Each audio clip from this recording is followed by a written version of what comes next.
Oi, gente, tem muito tempo que eu não apareço por aqui, né? Nesse canal eu sempre sumo, paro de fazer vídeo, depois volto, é a vida, né?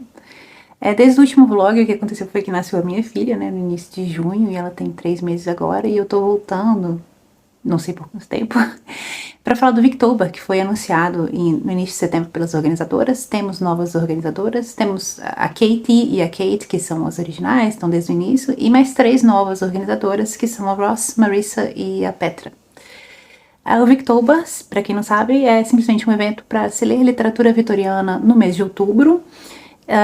Para os efeitos desse evento específico, as organizadoras consideram literatura vitoriana livros publicados durante o reinado da Rainha Vitória no Reino Unido. E cada uma das organizadoras sempre nos traz desafios, que são, na verdade, temas, centros temáticos para inspirar nossas leituras, guiar nossas leituras, mas que não são desafios obrigatórios, né? Para participar do Victober, é simplesmente ler literatura vitoriana, o que você quiser. Eu vou falar brevemente dos desafios aqui. O desafio da Kate é ler um livro que tem uma representação de deficiência ou doença crônica. O desafio da Katie é ler um romance de formação. O desafio da Ross é ler um livro de poemas, enfim, pode ser só um poema longo, um poema curto, vitoriano. O desafio da Marissa é ler um conto, seja um conto só, um livro de contos, enfim, vitoriano. E o desafio da Petra é ler um livro e assistir a adaptação cinematográfica ou televisiva desse livro. E eu publiquei a minha pilha de possibilidades, nem chamo de lista de leitura não, minha pilha de possibilidades lá no meu blog, porque, assim, tô com menos tempo pra ler, então eu vou priorizar o que eu tenho vontade de ler mesmo no momento. E não vou me guiar muito pelos desafios desse ano, vocês vão ver lá na minha lista de livros, vou me guiar mesmo pela vontade, né, pegar o livro e acho que eu curti esse livro. O que me guiou também é aquela minha lista de possíveis livros 5 estrelas. No Victober passado eu fiz essa tag, não sei se chama bem de tag, né? De uma lista de livros que possivelmente seriam 5 estrelas para mim, livros vitorianos, e aí eu vou ler alguns deles. E vou vlogar as leituras se eu conseguir. É isso, espero que vocês participem do Victober e até mais. Gente, uma coisa que eu esqueci de falar é que em Portugal o evento é conhecido como Outubro Vitoriano. E no Brasil, ele é organizado pela Cristina do canal Relivrando. E no Brasil tem também um curso sobre literatura vitoriana do perfil Literatura BR no Instagram. Então, não sei, pode ser interessante isso aí.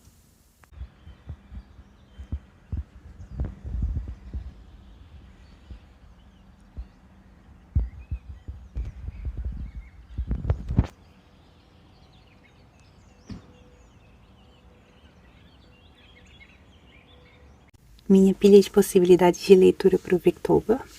São os livros que eu tenho mais vontade de pegar no momento, mas tudo pode mudar, né? La Donna é mobile, vocês sabem, né? Tem alguns livros que também estariam nessa pilha, mas eu não coloquei aqui porque eu já tenho uma vontade mais longínqua de ler, mas enfim.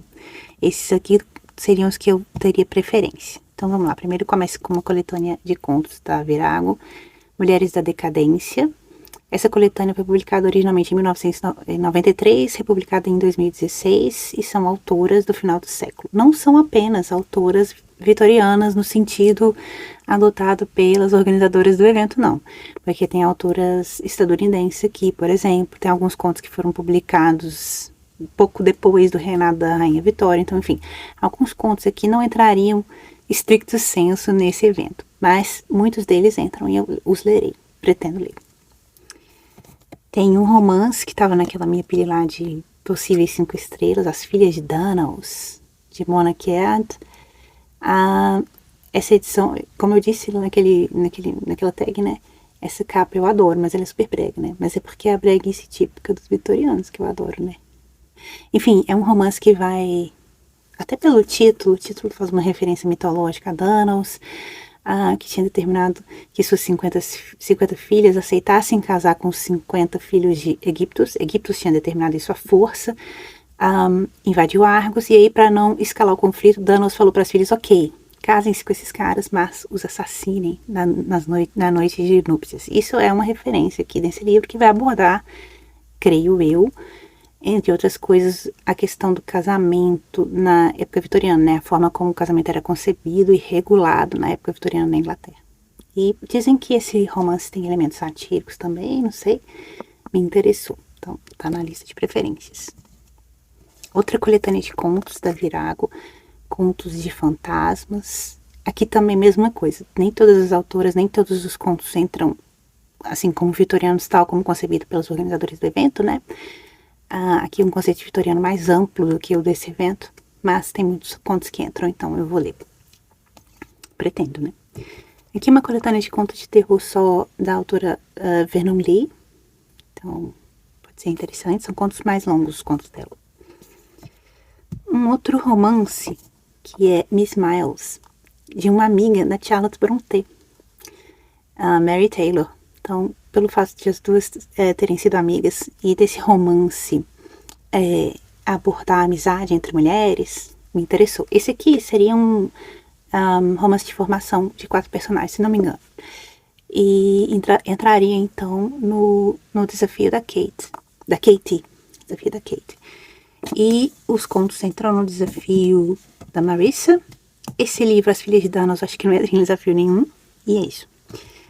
Esse é mais um romance, A Mulher Inteligente da Família. Essa autora é uma autora que foi muito popular na época vitoriana. E ela é uma autora cristã. E também, assim, de romance na linha sentimentalista, um pouco de elementos sensacionalistas, enfim.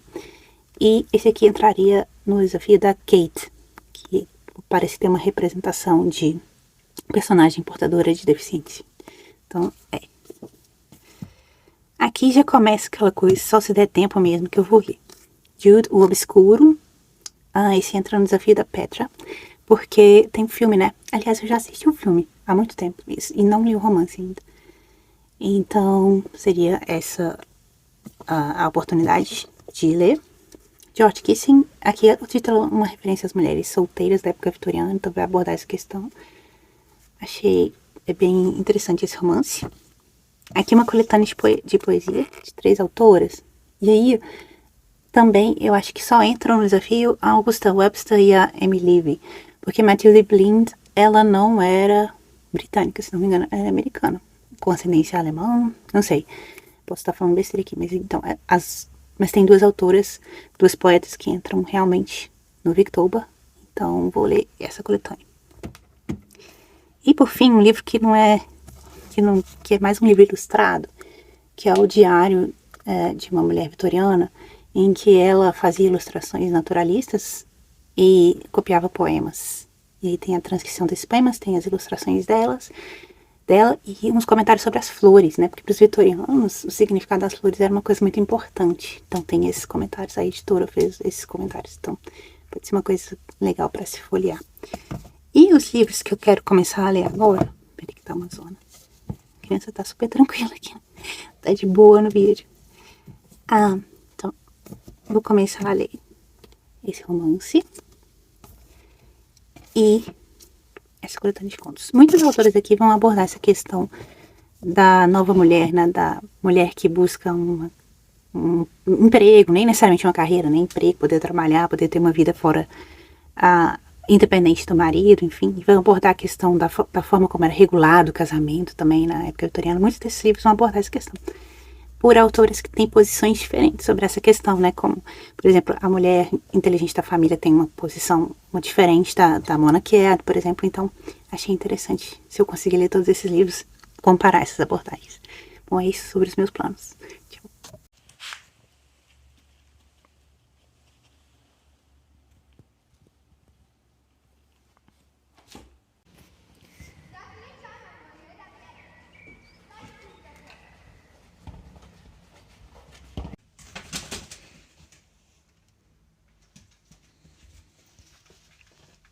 Um achado de sebo aqui, uma coletânea de contos da Virago, publicada em 97. Na década de 90, final da década de 80, eles tinham mais esse lance de publicar contos, geralmente escritos por autores que eles já tinham publicado.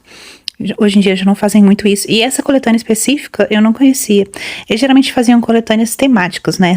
Mas essa aqui parece que o tema é um pouco mais amplo. São histórias que contemplam aspectos inusitados sobre uma perspectiva de mulheres.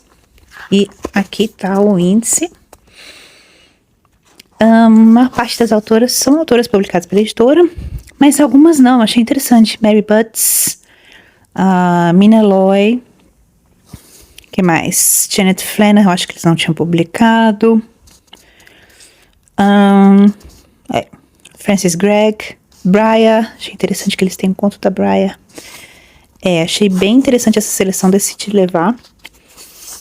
E vamos ver, vou ler em breve. Também gostei dessa pintura aqui.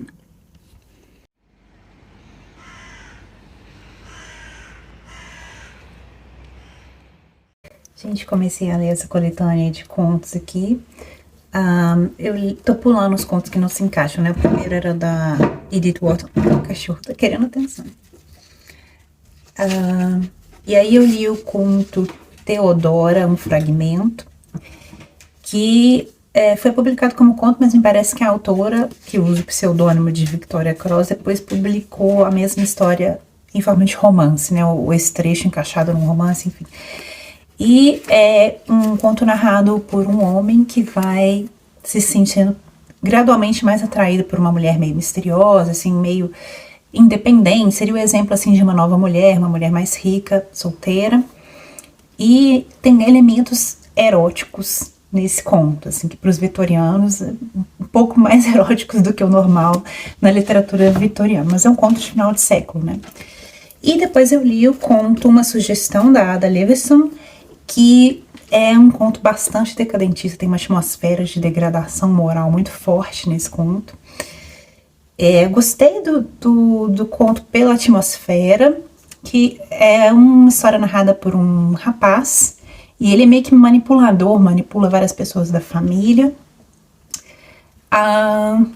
com sentimentos vingativos, ou simplesmente pelo sentimento de poder, de manipular essas pessoas, manipular os desejos sexuais dessas pessoas, digamos assim. Alguns dizem que esse personagem foi inspirado no Oscar Wilde. A autora era amiga do Oscar Wilde e parece que é visto de forma negativa esse personagem nesse conto, então não sei. Tem que pesquisar a respeito. Só que tem um elemento que pode ser problemático nesse conto, que é sugerido que esse rapaz não se encaixa no modelo heteronormativo, e aí esse fato é usado como um dos elementos pela autora para criar essa atmosfera de degradação moral. Então há uma certa, o que eu chamaria de homofobia nesse conto. O que é também comum nos contos do decadentismo, né? Assim, do final do século, que se encaixam nessa atmosfera do decadentismo. Tá. Mas, enfim, é isso. E vou continuar a ler e atualizo para vocês minhas leituras.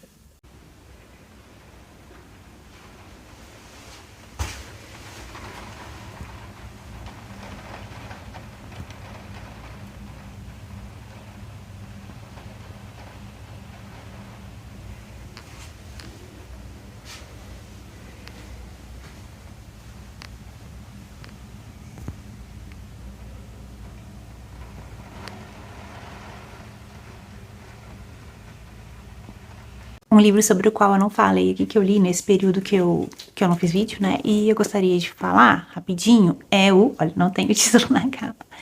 F. Briest, do Theodor Fontane, um livro clássico da literatura alemã. Peraí que eu vou mostrar. Minha edição é de 49. Tá aqui o título. Opa, essa edição é bem preciosa para mim. Esse livro é ensinado na escola, né? Assim, amado, odiado, enfim, um clássico da literatura alemã do final do século XIX. E ele é popularmente conhecido como a Madame Bovary alemã. A F, que é a personagem principal, é essa Madame Bovary. Mas essas comparações são sempre perigosas, né? Aqui nós temos uma tradição literária diferente, uma língua diferente. E a perspectiva que o autor vai tomar em relação a essa mulher que vai ser infiel é bem diferente do Flaubert. A F, ela tem plena consciência de tudo que ela está fazendo, e ela trai, mas ela não ama o amante, e ela não sente culpa, ela tem plena consciência que ela não sente culpa, mas ela se sente mal pelo que ela tá fazendo, porque tá distanciado dos valores dela. Bom, vou começar pelo início. F, no início do livro, tem 17 anos, e ela entra num casamento arranjado pelos pais com um barão, um oficial prussiano, mais velho que ela, quase o dobro de idade dela, que tinha sido apaixonado pela mãe dela. A mãe dela sabia, mesmo assim ela arranja o casamento. Então, tipo assim, já começa por aí, né? Uma coisa meio bizarra. Aí ela se casa, a F tem plena consciência de que ela não ama esse cara, que ela tá casando por conveniência, por questão de status, e ela tá feliz com essa escolha. Só que não existem duas pessoas mais diferentes do que a F e esse barão. A F, ela é mercurial, ela é mais apaixonada e espontânea, e esse barão é aquele cara assim, meio que fica dando lição de moral, né? Aquele cara meio entediante, assim. E aí, o que é interessante, que eu acho interessante nesse livro, muitas pessoas acham o livro entediante e tal, porque tudo é muito sutil. O autor, ele não é nem um pouco explícito. Aliás, a ação principal, que é o adultério, ela acontece no plano de fundo. Ela é meio que uma lacuna ali. Você fica se perguntando, será que ela traiu mesmo? Será que não traiu?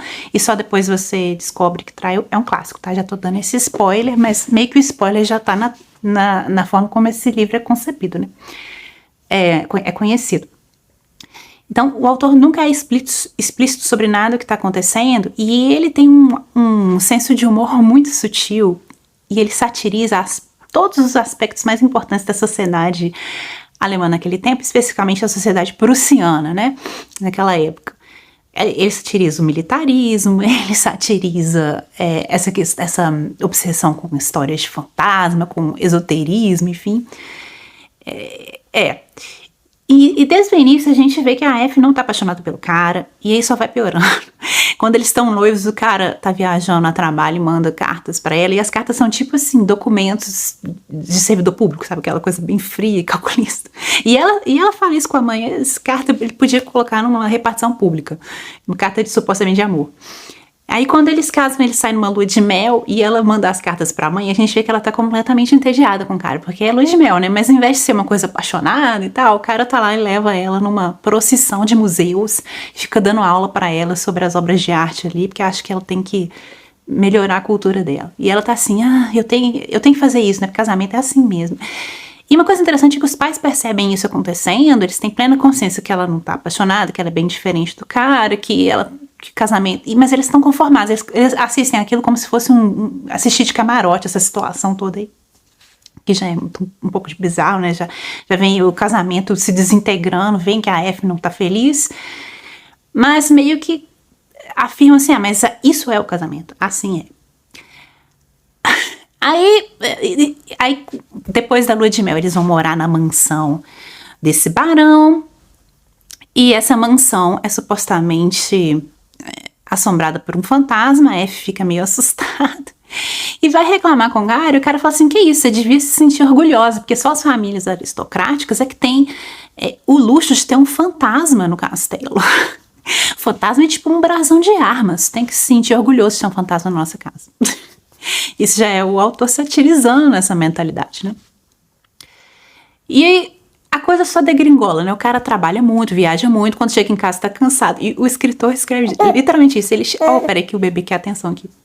O Fontane escreve literalmente que o cara chega do trabalho cansado, faz uma ou duas carícias assim, meia boca na esposa e dorme. E essa é a vida. Ou então pede pra ela tocar piano, né? E essa é a vida dela. E a gente vê que a vida tá muito entediante, que não tem nada a ver com os desejos da F e tal.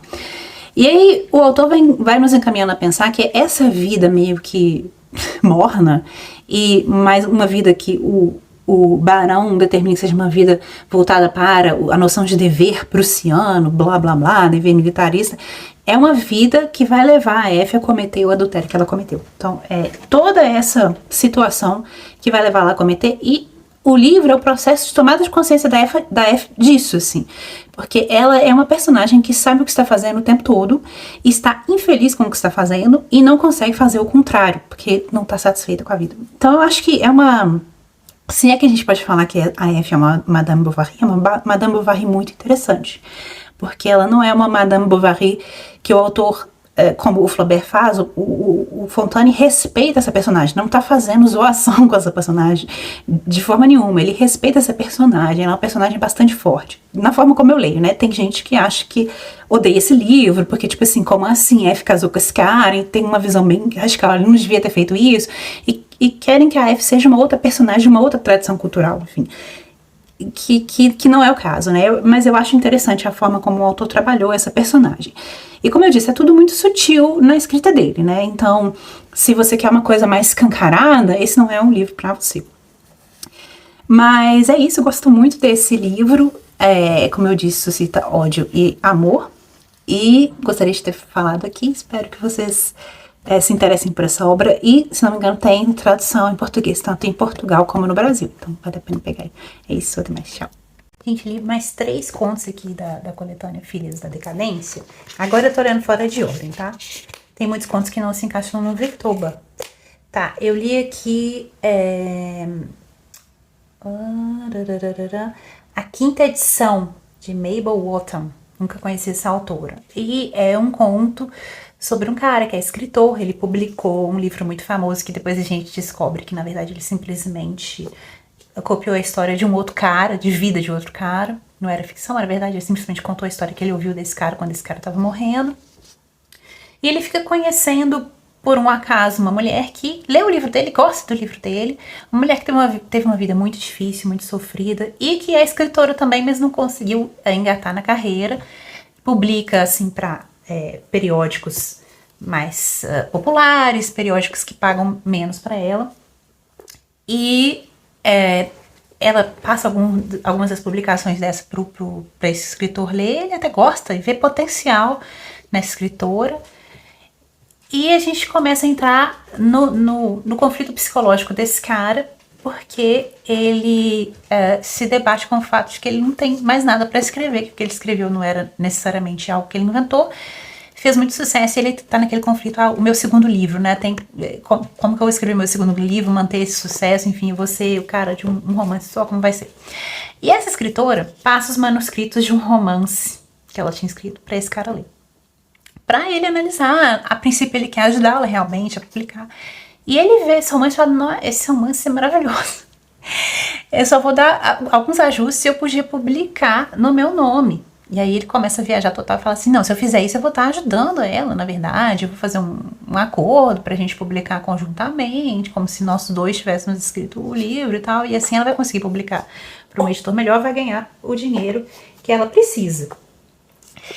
Só que aí o negócio evolui e ele acaba publicando com o nome dele só. E aí a coisa só degringola moralmente. Aí tem novamente essa atmosfera de degradação moral e a forma como esse cara justifica essa falta moral para si mesmo. Gostei muito desse romance, desse conto.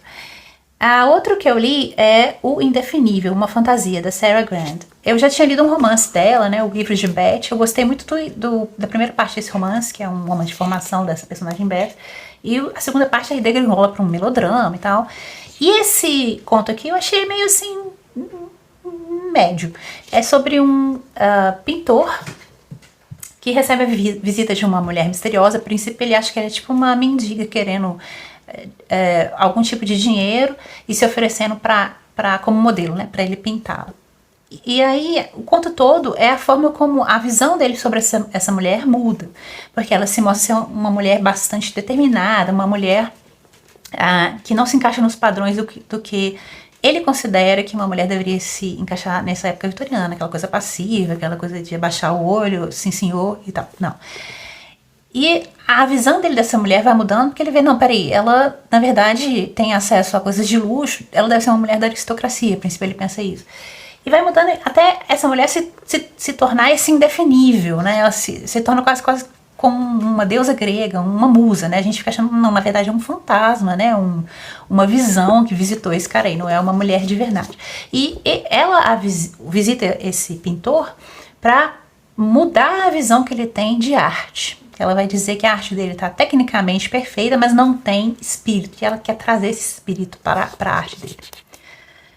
Mas eu achei assim meio médio, assim. Sabe quando a escritora supõe que o leitor não é tão inteligente, então ela tem que explicar tudo? Então eu senti isso um pouco nesse conto. E por fim eu li um conto que talvez não se encaixe no Victoba, porque foi publicado em 1903. Mas desses todos, acho que é o meu predileto até agora, que é A Noite Branca, da Charlotte Mill. A Charlotte Mill é mais conhecida como poeta, né? E escreveu esse conto que, assim, tem uma atmosfera meio de horror, assim, uma coisa meio desagradável, que é um grupo de ingleses que vão fazer um passeio turístico na Espanha. E, por um acaso, eles vivenciam um ritual de sacrifício de uma mulher num convento, num mosteiro, numa igreja, em que ela é enterrada viva numa igreja, e eles veem tudo isso escondidos. E aí, a graça do conto é essa atmosfera que a Charlotte vai criando, né, de terror, né? Você fica imaginando, gente, o que vai acontecer? Eles vão ser descobertos? Essa mulher, ela vai ficar realmente enterrada? Que coisa terrível. E é um conto que toca em elementos dos vitorianos, por isso que eu acho que se encaixaria assim, embora tenha sido publicado depois do reinado da Rainha Vitória, né? Que são uns elementos assim, preconceito contra o catolicismo, que é visto como algo medieval, algo inferior, algo quase selvagem, né? Esses rituais católicos que são vistos de forma negativa. E essa atmosfera mesmo de terror. A princípio, essa mulher, será que essa mulher existe? É um fantasma? O que está acontecendo, né? Então, essa atmosfera assim, de um conto meio macabro, né? Não sei se é de terror, meio macabro, assim, uma atmosfera pesado. Bom, é isso. Eu não sei se tem muitos mais contos que se encaixariam, não.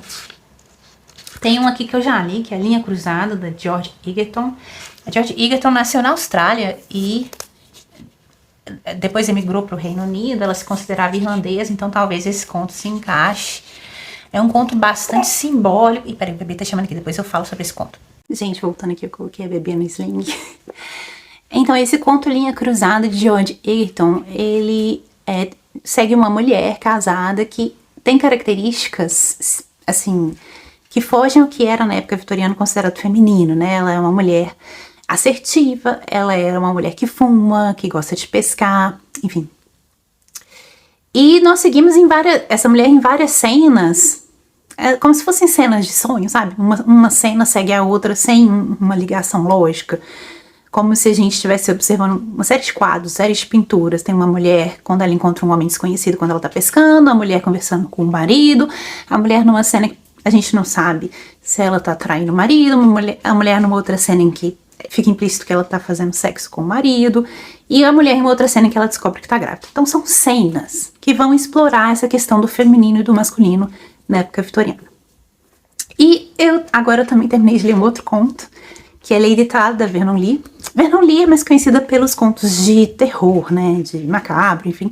Eu nem gosto tanto dos contos dela de horror, não, eu gosto mais dos ensaios dela. Até tem ensaios de estética e gosto dos contos de sociedade dela, digamos assim. Ano passado, no outubro passado, eu li o romance dela, Miss Brown, né, em que ela criticava o esteticismo. E nesse conto, Lady Tal, ela meio que segue nessa linha. Nós vamos acompanhar um escritor que também habita ali no meio de um monte de gente da alta sociedade, artistas, representantes desse movimento esteticista, enfim. Ele está de férias em Veneza e conhece uma mulher meio misteriosa, assim, que é a Lady Tal, que é uma viúva muito rica. E a princípio ele conhece essa mulher pelo que ele ouviu falar, e todo mundo fala coisas disparatadas sobre ela, né? Tem gente que fala que ela é fria, calculista, outras pessoas falam que ela é uma pessoa muito bondosa, outras pessoas falam que ela não pode casar porque o ex-marido, o marido, né, que morreu dela, deixou claro no testamento que se ela casasse de novo ela perdia o dinheiro, que ela só casou por dinheiro. Outros dizem que não, que ela ainda não se apaixonou, que se apaixonasse ela casaria, enfim. Um monte de opiniões e contraditórias sobre essa pessoa. Isso suscita a curiosidade do nosso personagem, que é um escritor que está em Veneza passando férias, e ele passa a ficar obcecado com Lady Tal, basicamente. Quer conhecer tudo sobre ela e eventualmente descobre que ela escreve. E ela meio que, né, passa o manuscrito de um romance que ela está escrevendo para ele, e ele se torna meio que um consultor literário dela. Isso é uma desculpa para ele conhecer mais sobre ela, porque ele tá fascinado, porque ela é contraditória. Ela não se encaixa em nenhum desses discursos sobre ela. Isso que é interessante. E aí, ele meio que vai transformando Lady Tal em um personagem de um romance dele. Só que ele nunca consegue fechar esse personagem. E no final, o conto se torna um conto sobre esse escritor, na verdade. Uma análise psicológica desse escritor, que tenta fazer uma análise psicológica da Lady Tal. É isso, gente. Eu gostei muito desse conto de Vernon Lee também. Então, esse conto de Vernon Lee e o conto da Charlotte Mills são os meus favoritos, dentre os contos vitorianos aqui dessa coletânea. Isso, e eu volto com outras leituras. Tchau. Bom dia, gente. Tô que nem um zumbi aqui, né? Vocês relevem, porque, né? Com criança pequena. Mas enfim, tô voltando aqui porque eu vou mostrar pra vocês os livros do Victoba que eu vou ler em sequência. Vou escolher um deles dentre as minhas prioridades. E eu vou mostrar pra vocês as prioridades. Talvez já escolhi de uma vez, não sei. Eu terminei os contos daquele livro Filhas de Decadência, os contos que se encaixavam no Victoba, então vou passar para a próxima obra. É isso. Vou mostrar para vocês os livros aqui. Quero muito começar esses contos aqui de histórias de fantasmas vitorianos. Também uma coletânea da Virago, então não sei se eu pego esse. Tava lendo conto, pegar mais uma coletânea de conto? Não sei, né? Ou então aquele romance, né? As Filhas de Danos. Eu acho que esse é o mais provável que eu pegue esse pro próximo vlog, próxima leitura. Outro romance aí que eu quero muito ler é esse aqui. Esse entra no Desafio da Kate, romance de formação. Melhor Amiga, da Charlotte Brontë. Quero muito ler também nesse Victoba. Não sei, entre romances eu tô entre esse e As Filhas de Danos. O que vocês acham? Será que eu pego Miss Miles ou As Filhas de Danos? Falem aí qual que vocês querem que eu leia a seguir no meu vlog. Ou então essa coletânea de poemas, né? Seria bacana, que é o Desafio da Ross. Não sei. Me ajudem a escolher. Bom, isso, me ajudem a escolher e eu vejo vocês no próximo vlog, se eu ver, né? Tchau.